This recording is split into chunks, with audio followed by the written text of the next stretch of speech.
So I got a very fun reminder from people that I know that today is April 5th. And if you have any idea what April 5th is supposed to be, this is the day that that park place is supposed to retract their article before Black Girl Gamers, I believe, takes action. And it's interesting that today is the day that Black Girl Gamers is supposed to make some kind of decision, because what I have stumbled upon actually brings Black Girl Gamers into the spotlight based on what I have been researching. And I've stumbled upon some crazy things. And not only that, but more news is coming down the pipeline about news media outlets defending the Sweet Baby Inc. situation, coming out in defense of them and attacking gamers. We also have the Spawn on Me podcast guy apologizing for making crazy claims about the Compulsion Games alleged DDoS attack. They were trying to find any kind of connection that they could to gamers being responsible for Compulsion Games website going down. But here's what you're not going to believe, okay? What I stumbled upon shows that not only are Black Girl Gamers involved with this other Sweet Baby Inc. company, they are also involved with Compulsion Games. They all have connections. You guys are going to love this stuff. Check this out. This is from Grums. He said, my exclusive story about the toxicity and racism among community managers has people trying to blacklist me industry-wide. So they're coming after Grums big time. nnesaga responds to an unnamed reporter, never give them clout, to try to cancel Pygmy. And I know who this is in response to, but nnesaga is another Black Girl Gamers type consulting group. Oh, Grums, you have no idea. Wait until you guys see this. But he says 4 racist community managers so far, and all I do is retweet what they say themselves. And this is in reference to the Compulsion Games community manager that said that she hates gamers and that Asians are just white adjacent people. This tweet right here is in response to an Alyssa Mercanti tweet, but it says right here, nnesaga said he needs to be blacklisted because this has gone way too far. So why is nnesaga coming out in defense of what Alyssa Mercanti said about Grums just bringing up community manager tweets from the past and showing how they are involved in the current day gaming industry and film industry? Well, I decided to do just a little bit of digging. I looked at their tweet in particular just to confirm that this is exactly what they said. And it is in response, as you can see here, to a tweet from Alyssa Mercanti. And if you guys want to see that tweet, it's right here. This absolute toenail is trying to sick any of his followers on women, POCs, queer folks in the industry. Every single person in a position of power should be speaking out against this with their entire chest. Ban this man from events. Support your employees, period. What Chris Kindred did with Cabrutus, that was all right. We need to cancel this guy, ban him from everything. All you people in positions of power, abuse your power immediately and cancel Grums. A bunch of ridiculous requests that this person made, but we have to focus on today's main story, which is the connection between these gaming studios and these people who are coming out in defense of each other and Sweet Baby Inc. So if you look at nnesaga's page on Twitter, it says that they are a multi-award-winning gaming and entertainment company, and it says consultancy, red flag right there, events, contents, partnerships, production, and community. And they have an inquiries page, but they're based in the UK. Well, guess what? Guess who else is located in the UK?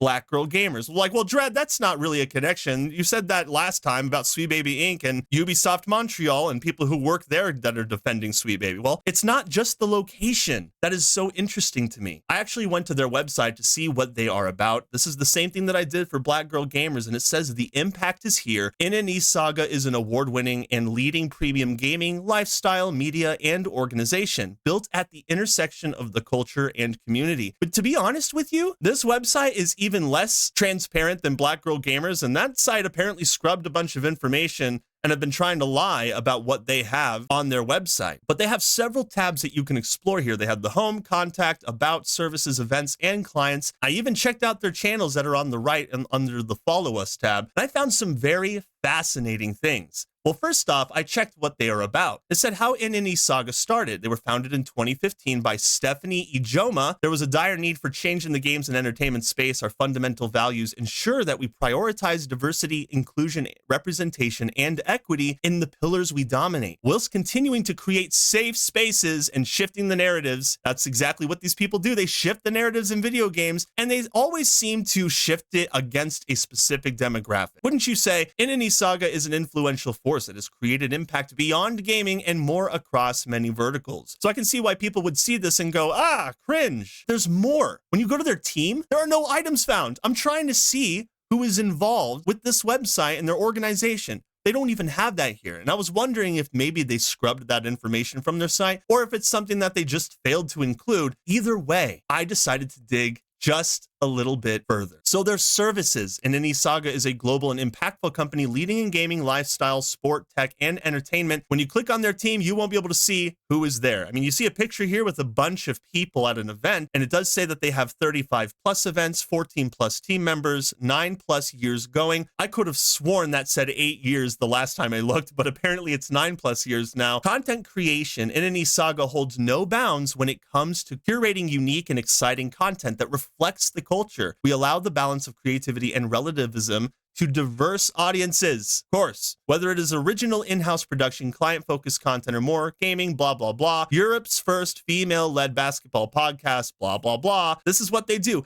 And then consultancy and DEI. Our DEI consultancy not only delivers the necessary KPIs and results for our clients, our secret weapon is driving impact through our services such as bespoke marketing strategies, DEI training and recruitment, brand partnerships, and much more. We want to ensure that diversity, inclusion, representation, and equity are our primary focuses that integrates in our clients' ethos. But I was kind of annoyed because I couldn't find their team members. I only know about Stephanie Ijoma. So I decided to check out their YouTube page, which has almost no hits on their videos, and they have like 6,000 subscribers. And then when you go on their Twitch page, they don't really have a lot of activity either, although I was able to see their team members because it says right here at the bottom, nnesaga meet the full family here. The impact is here: gaming, lifestyle, tech, entertainment, and sport. All I can see is these names, these Twitch names, and I have no idea if these are people who work with them or if they're just moderators for their Twitch page or what. And I also do not condone harassing a bunch of people. I just want to expose what is happening here. There's some very interesting things you guys need to see. I looked up Stephanie Ijoma up on LinkedIn. It says that she's a consultant and the CEO/founder at nnesaga in the UK. So this is London, England.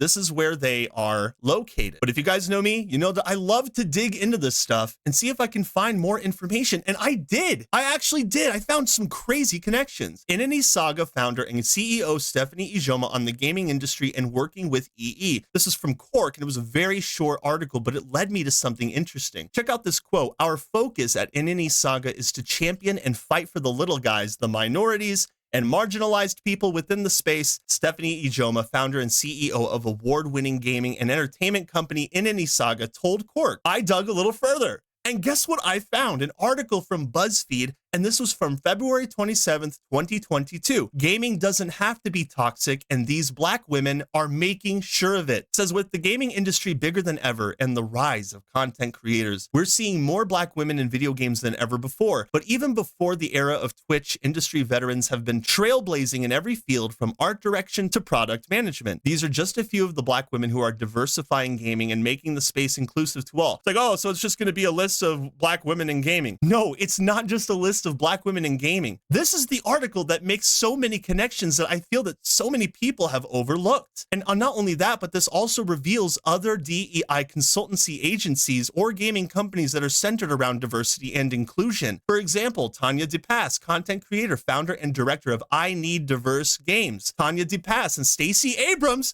on voting, heritage, and Georgia runoff election. What? What is that supposed to be? What does that have to do with video games? But apparently, they're interviewing together. Very interesting, right? J. Ann Lopez, founder and CEO, Black Girl Gamers. Oh, Dread, is this the silly connection that you're making? No, it is not. But that is of note, and we are waiting today. This is supposed to be their big day, remember? Now, Keisha Howard, founder and CEO of Sugar Gamers. Now, I actually took a look at this website, and it is a very interesting website. They seem to have a huge graph about the direction that gaming has gone in over the years. And when you look at their About page, founded as a community for female gamers, Sugar Gamers has evolved into a diverse group of trendsetters and aficionados within the worlds of tech, gaming, and the arts. They were founded in 2009 when Keisha Howard went on a quest to find other women with geeky interests and ideas similar to her own. After developing a community for gals like her, sounds a lot like Black Girl Gamers, does it not? Keisha found that Sugar Gamers appealed to underrepresented geeks and gamers from all walks of life. No relation to the actual YouTubers, geeks and gamers, of course. But it says, though our community isn't one of hardcore pro gamers, we have been recognized by prestigious companies such as Twin Galaxies, HTC, and more, and they've received awards for their innovations. But it says what they do is our organization connects brands with diverse consumers who are always eager for content and products that are relevant to geek culture. Well, more so relevant to diverse culture, right? And guess what? They have an Our Partners and Clients page. Haha. Instead of complaining about the lack of representation, Sugar Gamers seek to shift the culture through community engagement and responsible brand integrations. We advocate for the inclusion of women, people of color, the LGBTQ community, and the many other communities that feel misrepresented. What about white people? No, of course not, and are proud to work with partners and clients who share the same goal. We believe in partnering with like-minded brands and talents for partnership and consultancy information. They don't have any.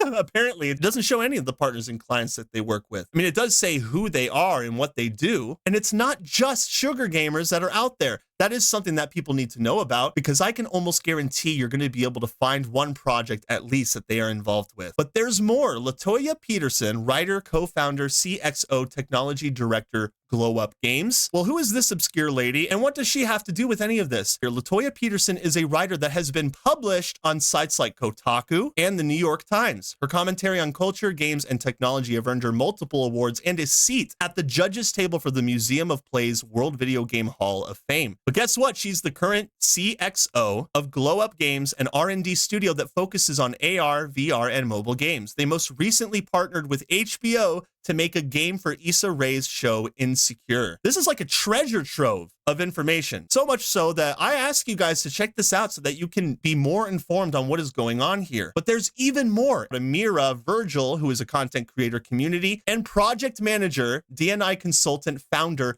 of the Noir Network. But let's get to the most important part. We're going to go ahead and skip over Amber Herring, who's a content creator, critic, and artist. But these are the black girls in gaming that these people are recognizing at BuzzFeed. They're saying that they are changing the gaming industry from within. And this is when the connections start to make sense. Like I said, Kat Small, product designer, game maker, developer, co-founder of Game Devs of Color Expo. Well, what in the heck is Game Devs of Color Expo? Well, guys, don't you remember? Compulsion Games talked about it. Look at this. Does this look familiar to you? Game Devs of Color Expo. September 18th through the 21st, our 9th annual celebration of Game Devs of Color will feature new voices in games that connect an uplifting community of creators from around the world. Save the date for online conferences with talks, panels, and interviews with industry experts, Game Devs of Color Expo Steam sale, networking day, grant award ceremony, live chat, digital booths, meetings, job boards, and more. The GDOC Expo Direct. They have applications for this, and guess who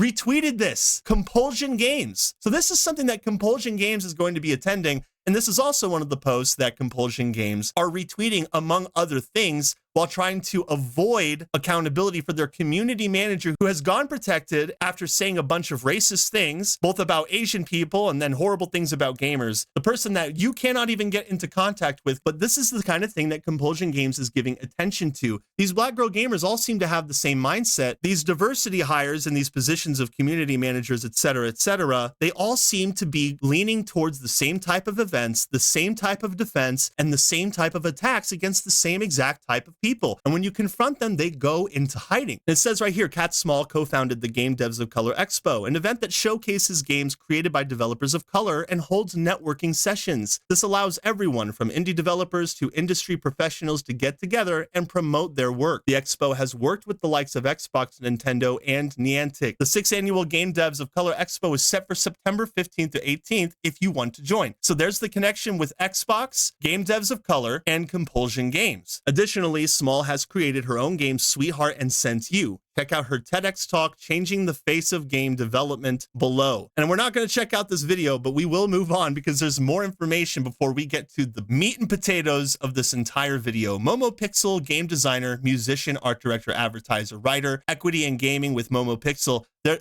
like I said, guys, just a treasure trove of information. Victoria Brown, the content creator, social media manager of Black Girl Gamers, founder and content curator. And here we are, guys. Stephanie Ijoma, presenter, gaming influencer, consultant, founder, and CEO of nnesaga. Now look what the first paragraph says. Stephanie Ijoma is a British multi-hyphenate who frequently collaborates with J. Ann Lopez of Black Girl Gamers. Are you kidding me? Says you can read about her further up this list. nnesaga is the UK's leading gaming and entertainment organization that impacts and influences gamers and game studios in championing diversity and inclusion. The company focuses on gaming, tech, sport, entertainment, and lifestyle. nnesaga is one of the biggest communities and platforms for Black gamers in the UK. They've worked with EA, Nike, Puma, 2K, Twitter, Facebook, and Adidas. And don't worry, I will show you guys from their website itself what kind of companies they've partnered with. But it says Ijoma has also worked with PlayStation, Xbox, Sega, Apple, and she often partners with NBA 2K to cover NBA All-Star games. So she's worked and collaborated with Jay and Lopez of Black Girl Gamers. Now this attack on Grums makes so much more sense. These people who have worked at Kotaku, who have worked with Black Girl Gamers,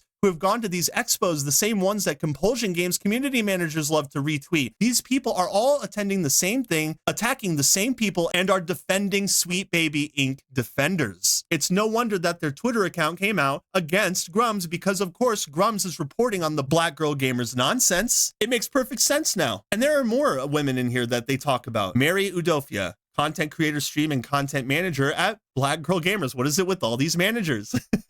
And then here you go, Danny Lalander's game writer, producer, CEO of Veritable Joy Studios, the person that said that they don't hire white people. They don't hire white people because white people make Black Girl Gamers feel unsafe in their environment, which is why they don't hire them anymore. A lot of the same people that we've reported on, they're all in this BuzzFeed article. This is one of the craziest articles I've ever come across because what it does is it connects a dot between Black Girl Gamers and nnesaga. No wonder they're blocking people and attacking Grums because they're all hanging out. When I clicked on who have we worked with on their website to see their clientele, it says no items found, which is why I was so confused and wondering if they were trying to scrub info off the internet. But if you go right here, it shows it. Cooler Master, PlayStation, Nintendo, Warner Bros, Xbox, Elise, or Alessi, whatever that is, H&M, Adidas, Ubisoft. There's way more, guys. There's way more. Pandora, Beats, Alienware. Yeah.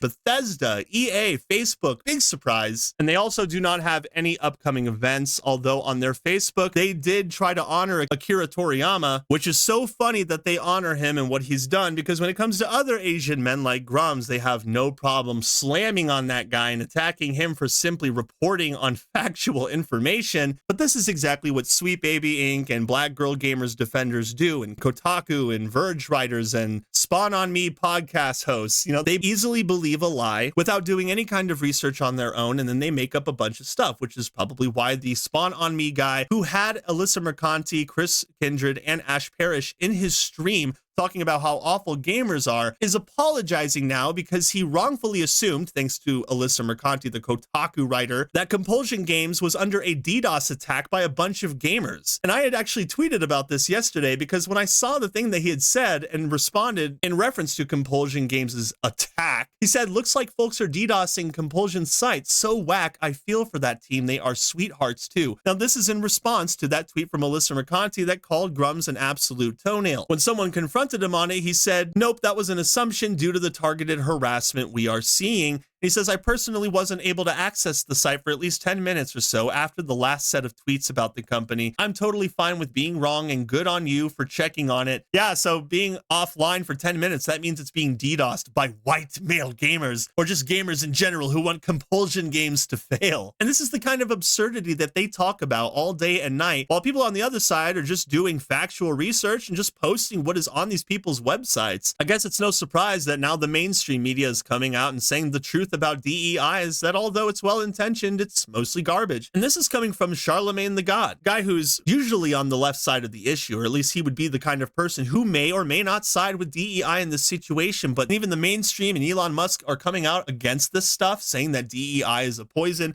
that Sweet Baby Inc. are a poison to the gaming industry. And it doesn't matter how many BBC articles say that Cabrutus is some kind of cartel leader, saying that he's the founder of the Sweet Baby Inc. detected movement and leader of the cyber harassment campaign, which they are absolutely trashing, roasting, and making fun of right now. Yeah, guys, This is crazy. I mean, this is one of the craziest things that I have come across. And what it does is paints a really valid picture of what is going on. These people are trying to come out and defend each other, not because they have all the facts, because they don't have facts. They're taking our facts and trying to twist them to help fit their narrative. But these people are defending lies. Like when you look at Khalif's tweet, like I just showed you, he didn't even have the information on hand. He didn't even know what was really going on. He went to the website and like, oh, it's down. That means it's Gamer's fault, because he trusted what Alyssa Mercanti said on her tweet because she's angry at Grums. She doesn't have any actual factual information. She's driven solely by emotion. And that's why they don't have the facts and why they continue to look silly all the time while we're trying to just get the real truth out there. And I still think that we are reaching a boiling point because we are on the horizon of Black Girl Gamers coming out with a decision against that park place. And it's going to get wild from here. And as more information comes out and people are more aware of the bigger picture of this situation, I really do think that we are on the cusp of discovering something fascinating.